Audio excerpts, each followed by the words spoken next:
So I just think it's a good. Did you hear about Rogan? With Spotify. Yeah.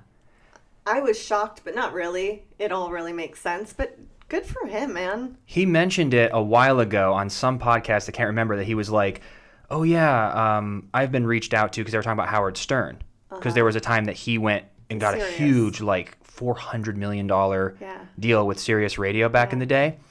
And the pro and con to that, I mean, Howard Stern's Howard Stern, and he got a ton of money. Right. But it also created a platform where someone like myself who didn't grow up on Howard Stern, I had no access to his stuff because I wasn't on Sirius. So you reach a smaller group, but at the end of the day, you're also getting paid a lot. So it's that balance of money for, how long or how many people are going to see it. Right. Because even with our podcast, if we were going to choose, if you had to see our podcast, you have to pay to see it. It's harder to even get guests on because they're like, well, it can't go viral if it's only for your subscriber base. Right. And so with Rogan, basically, by the end of the year, he's going to move his show exclusively to Spotify, audio and video.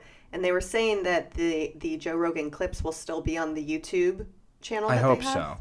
so. Because right now he has a clip channel and then his full show. But do you think this has been a long time in the making, this deal?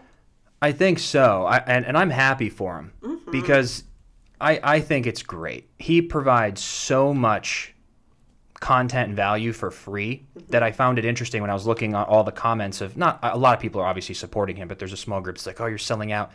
It's like, you're not selling out by, it's free, but by even taking a licensing deal like he was doing gives people like us hope that in 4 years, 6 years, 8 years, that if, first of all, he signed a multi-year deal, meaning Spotify knows podcasting is going to be around. Right.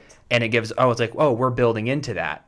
But on top of it, if we're building this huge book of business and someone like Spotify or iTunes or Apple or whatever other platform, and eventually, or you just stay on YouTube because YouTube pays very well as well. But it gives you an option that you can be acquired.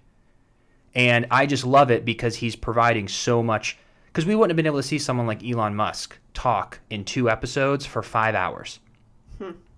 All the people he's had on. Yeah. So I'm all for it. He has really changed the game. He paved the way for people like us to be able to have a podcast, for advertisers to get used to podcasting. I bet you it was weird to get advertisers 6 to 10 years ago on podcasting. It's just now starting to take off. So, I think it's a great thing. I'm happy for him, and he's just provided so much value. So good for him. I'll be a new Spotify user. A new Spotify user. It also really bothers me whenever, and it always has when people say, oh, you've sold out. As long as you're still a good person, and if you are given an opportunity to provide for your family and you're still doing the same thing, why not take that chance? Like, don't be a hater. Unless you're like selling your soul, then don't sell out. Yeah. But this is an excellent opportunity, and like you said, he's paving the way. This is showing that podcasting is going to go on for a very long time. It has a very bright future, and even for up and coming podcasters,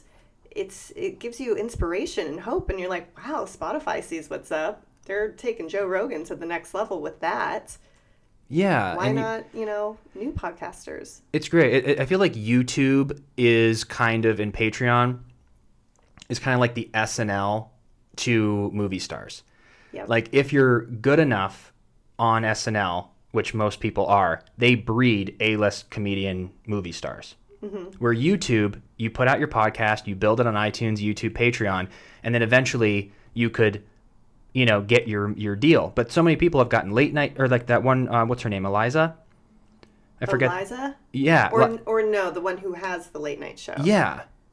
I forget her name, but she got a late night show from her YouTube channel. So you're starting to see a lot of crossover where YouTube is breeding all this new talent, from podcasters to singers to editors, across the entire platform. So I love it. I love that it's a free platform. You can build an audience. And from what even we've heard with our audience, all this is free. But there are people who want to support. Of course. And so it's going to be just cool to see how this all starts to evolve. And as long as you, like you said, as long as you're fair, upfront, transparent, and you don't change what people like, what they fell in love with, And that's even what Joe was saying. He's like, the team isn't changing. They have no creative control. It's simply a licensing deal where Spotify doesn't have creative control. Correct. Yeah, Yes. they get to keep everything exactly the same. It's brilliant. It's perfect. So I say, good for you, Joe Rogan. Yeah. Thank you for paving the way and inspiring us. And Congrats. And congratulations. I'm sure it's a nice big payday. I know. Not that he needs it, but It'd still be cool.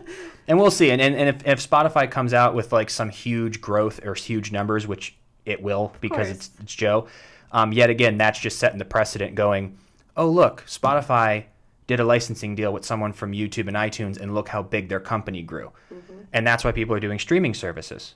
Yeah. Like everyone saw Netflix, and then all of a sudden, Apple's like, oh, I need to do this. Amazon's like, I need to do this. So once you have the proof of concept, it opens the doors for everybody else. That's right. So I'm pumped. Yeah. Congrats, Joe. Keep doing your thing.